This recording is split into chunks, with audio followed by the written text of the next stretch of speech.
What's going on, YouTube? It is that time of the year. College basketball starts in 3 days. We are all hyped. At least you better be hyped, otherwise, screw you.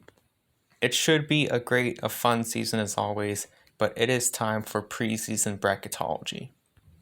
Starting out up here with the number one overall seed, I've got Purdue, and I don't think that's surprising. They return their big three of Braden Smith, Trey Kaufman-Wren, and Fletcher Loyer. I think Kaufman-Wren and Braden Smith both are top 10 players in the country. Both could win National Player of the Year. And they add Oscar Clough to it, who was a star at South Dakota State. He led the team in scoring, even though I know him as a rim protector. So to add that to this just makes them a championship contender. And I kind of want to talk about these 16 seeds. Yes, you're seeing that right. That is Detroit Mercy. Listen, they won one game 2 seasons ago. If they made the tournament 2 seasons later, that would be such a good storyline.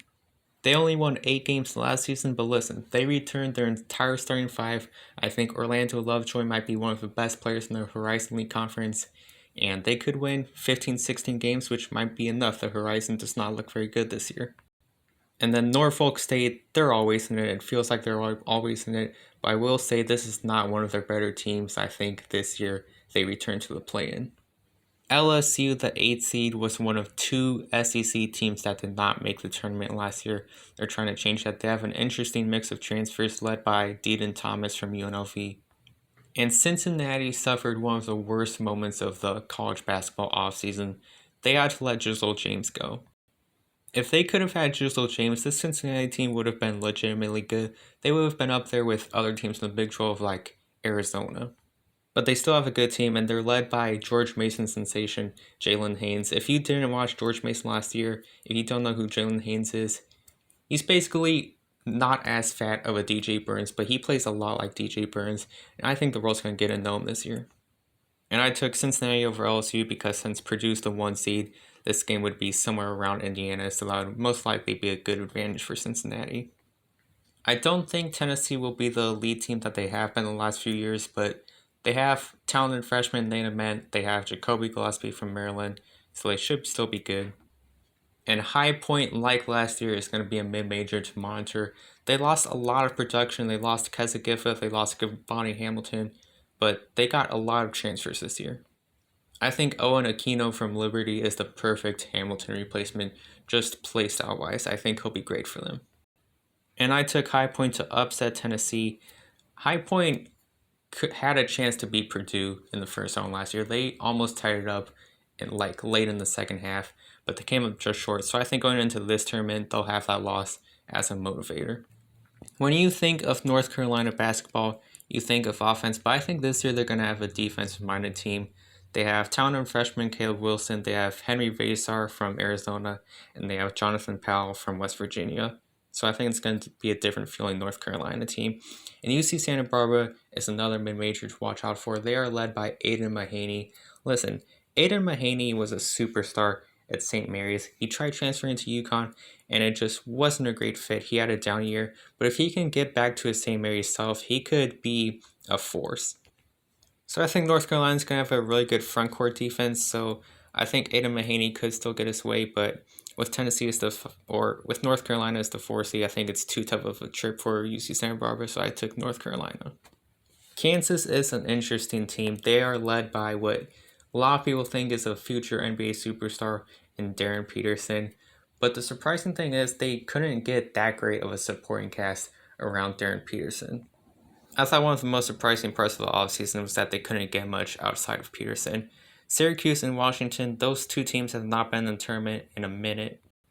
I think if the world doesn't know yet, the world is going to get to know JJ Starling. He was really good last year, it's just not a lot of people recognized him because Syracuse wasn't great. And Washington is an interesting team. They have Jacob Ignacevich from Lipscomb and Desmond Claude from USC. That should make for a good duo. I took Washington to upset Kansas because Flory Badunga is a really good rim protector. He's the anchor of Kansas's defense this year, but Washington does not have a significant big man. UCLA is a dark horse national championship contender. They upgraded Dylan Andrews with Donovan Dent, who has a chance to be National Player of the Year. They added Xavier Booker, which completely changes their lineup. They returned Tyler Bodo. UCLA is going to be the UCLA that we're used to. And I think Vermont returns to the tournament for the millionth time. They return their two best players, but UCLA still wins. Ohio State hasn't been in the tournament for a couple years now. I think they make it back. They return Bruce Thornton, Devin Arroyo, and John Mobley. I think John Mobley could be an interesting prospect.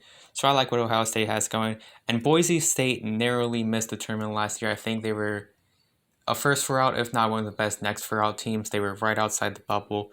They returned a lot of their production. They got Dylan Andrews from UCLA. So I like Boise State. But I did take Ohio State to win the game. And Duke made it to the Final Four last year. And I think they have a structurally similar team this year. It's just I don't think their freshmen are as good. I don't think Cameron Boozer is as good as Cooper Flagg.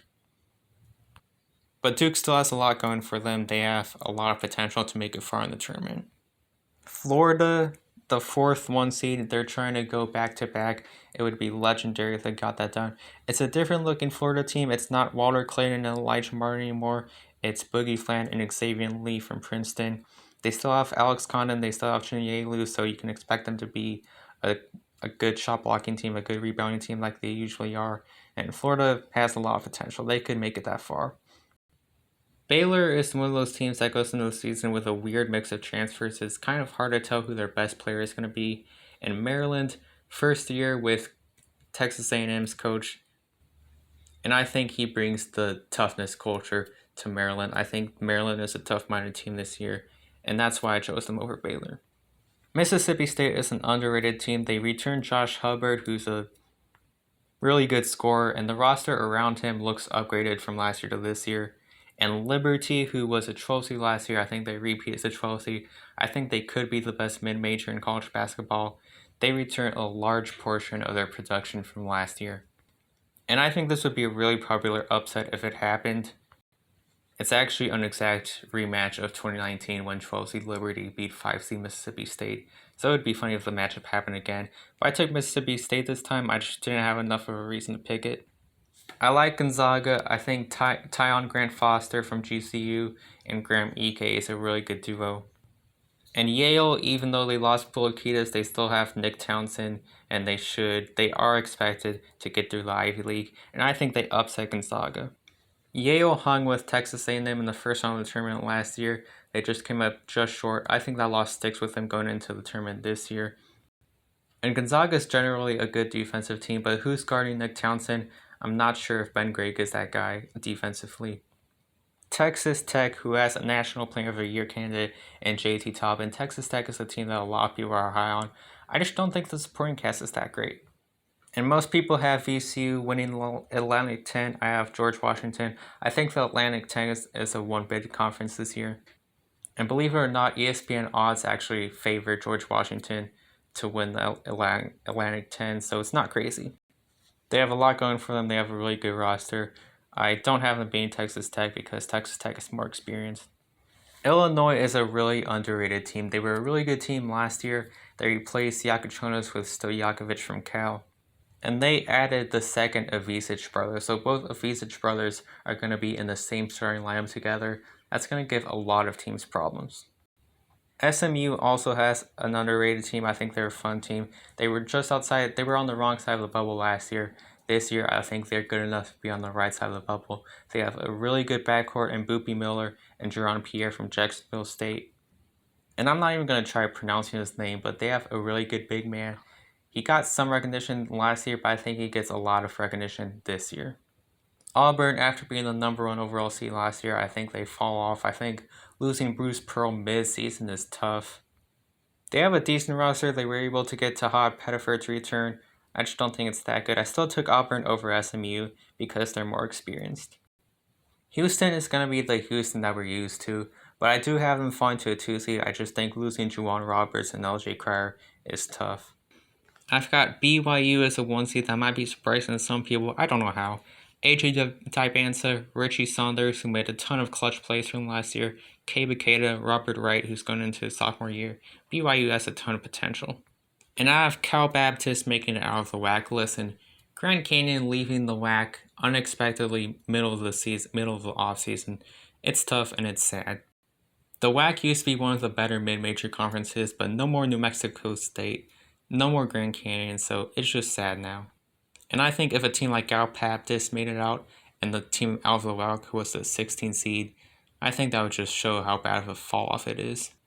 Wisconsin, no more John Tonje, but they still have John Blackwell. Texas A&M, brand new team, brand new coach, led by Pop Isaacs. This game's really close. Federico is a really good rim protector for Texas A&M, but Wisconsin has to stretch five so he can take them away from the rim and make him guard on the perimeter. But with BYU as the 1 seed, I just think that's too tough of a trip for Wisconsin. NC State, first year with McNeese legend Will Wade coaching their team. They have Darian Williams, who could be a top 15 player in college basketball. They have a really good mix of transfers. UNC Wilmington hung with Texas Tech in the first round of the tournament last year. They hung with them until late in the second half, and that Texas Tech team ended up making it to a Elite Eight. And it's a different team, but they lose a lot of guys, they get a lot of transfers, and the roster actually looks upgraded, so UNC Wilmington has potential as a mid-major. Arkansas, I believe they're in the second year in the John Calipari area. They've got top 5 recruit Darius Acuff, they've got DJ Wagner and Carter Knox returning. Those guys are potential draft picks, I think. And they still have Trevon Brazile, so I think Arkansas is a good team. And McNeese, despite losing Will Wade, they still have Javon Garcia, they still have DJ Richards, and the Southland is just never great, so I think McNeese still makes it out of the conference. And I took McNeese over Arkansas. I think Arkansas has a great front court defense like they did last year, but McNeese is mostly guard play scoring. And McNeese has more seniors, and I think seniors are important in March. Indiana, first year without Mike Woodson as their coach. It's going to be a little weird, but they're led by Tucker DeVries. They have Tatum Conaway from Troy, who was a stud last year. And I think Indiana has decent depth. I think Indiana is a little underrated. And San Diego State, who managed to return Miles Burt and Magoon Guath, those guys will lead them. And it's a really close game. I think San Diego State could pull off the upset. You have Miles Burt guarding Tucker DeVries. It is a tough trip because Michigan's the 3 seed, but defense travels well, so it's really close, but I still took Indiana. A lot of people are really high on Michigan, and I understand why. They have Yaxel Lendeberg, UAB superstar, Elliot Cadeau, and Roddy Gale. I think Elliot Cadeau is an upgrade from Trey Donaldson. It's not that I'm not high on Michigan, it's just I think UCLA and Illinois are really underrated Big Ten teams. Oregon lost a few key guys from last year, but they still have Nate Biddle and Jackson Shelstead. Texas also lost Trey Johnson, but they still have Jordan Pope and Tremont Mark. I think they have enough to still make it back to the tournament. And I took Texas over Oregon because I think Jackson Shelstead could lead Oregon in scoring, and Texas would have Kendall Weaver guarding him. Kendall Weaver's a hustle guy. UConn had a down year last year, but I think they'll be back to contention. They still have Alex Karabin, they have Silas Demery from Georgia, they have Solo Ball, Terrace Reid. I think they'll be just fine. St. John's is without a doubt 1 seed good. They could go all the way this year. They were a 2 seed last year, and I think their roster is upgraded this year. They have a bunch of transfers, Bryce Hopkins, Joseph Stanton, and Ian Jackson, who both coming into their sophomore year. I think they both could be draft picks. They could have been draft picks last year, but they decided to come back to college. Zuby Edgeworth, the returning big man, and Dylan Mitchell, who I think under Rick Pitino's system could be the best defensive player in the country. And St. John's has really good depth. Michigan State lost a lot of production last year, but they still have Carson Cooper, Cone Carla Highflyer, and Jeremy Fierce.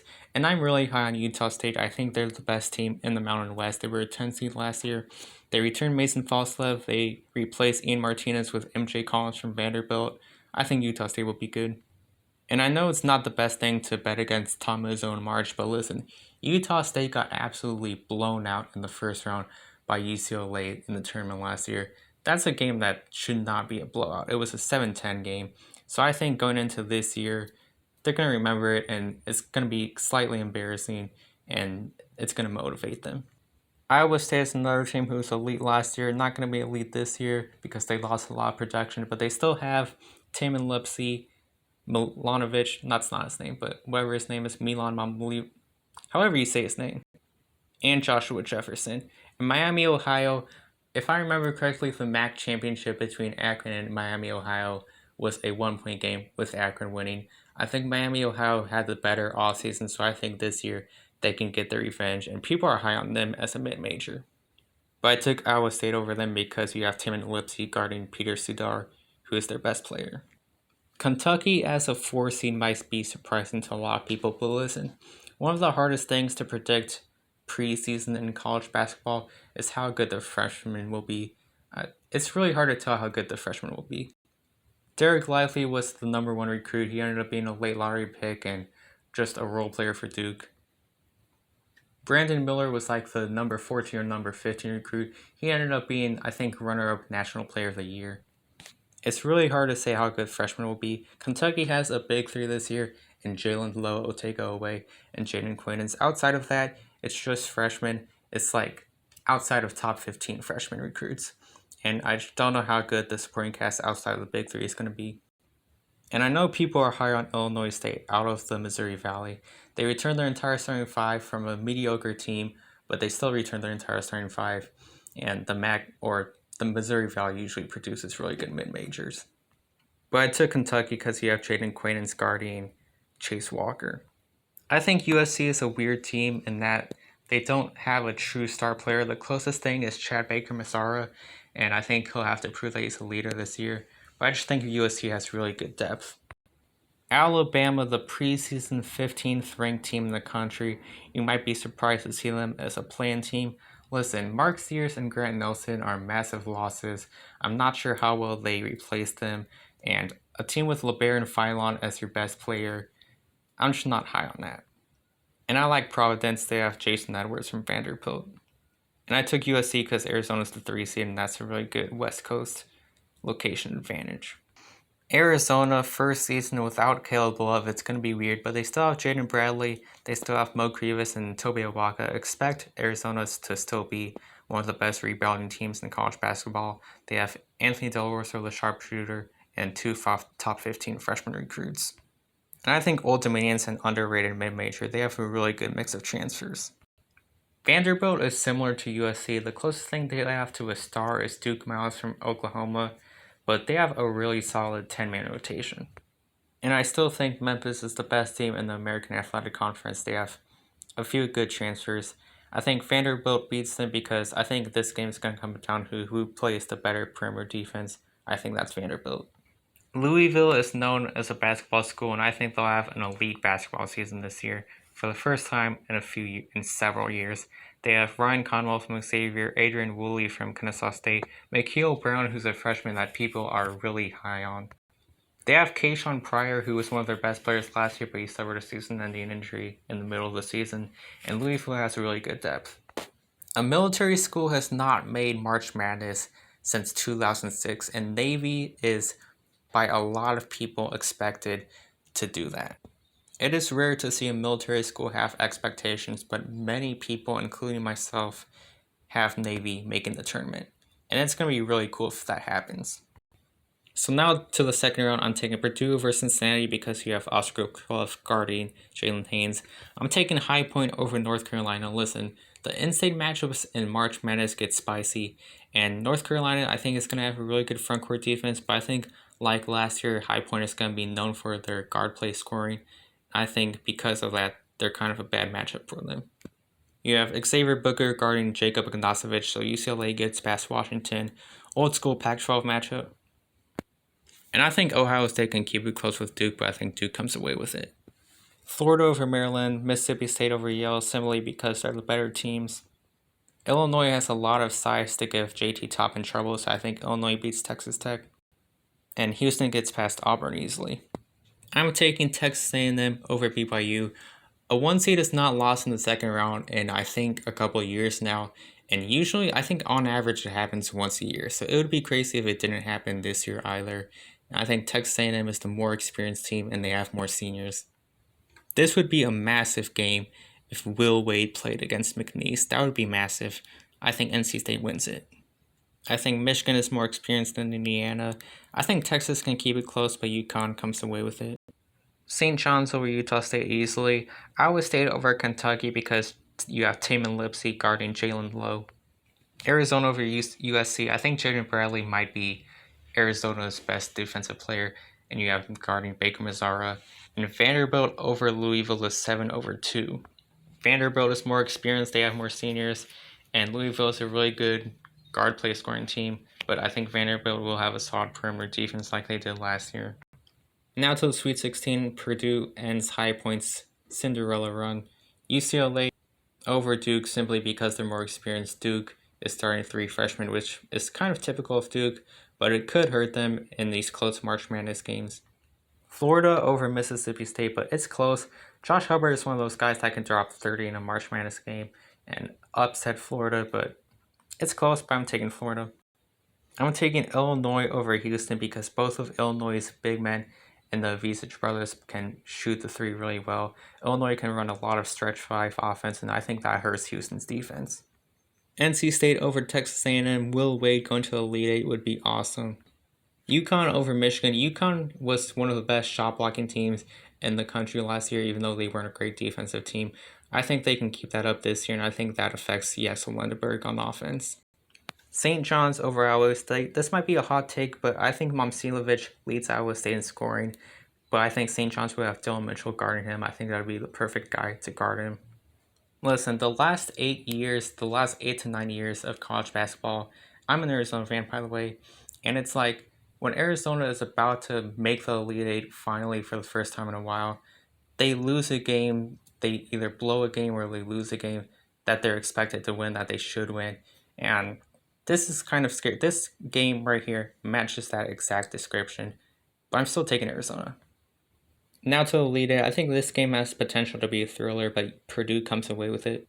Illinois upsets Florida for the same reason I took Illinois over Houston. Florida, like I said, should be a really good shot blocking team like they have in the last 2 years, but Illinois can run a lot of stretch 5 offense, so I can take the shot blockers away from the rim.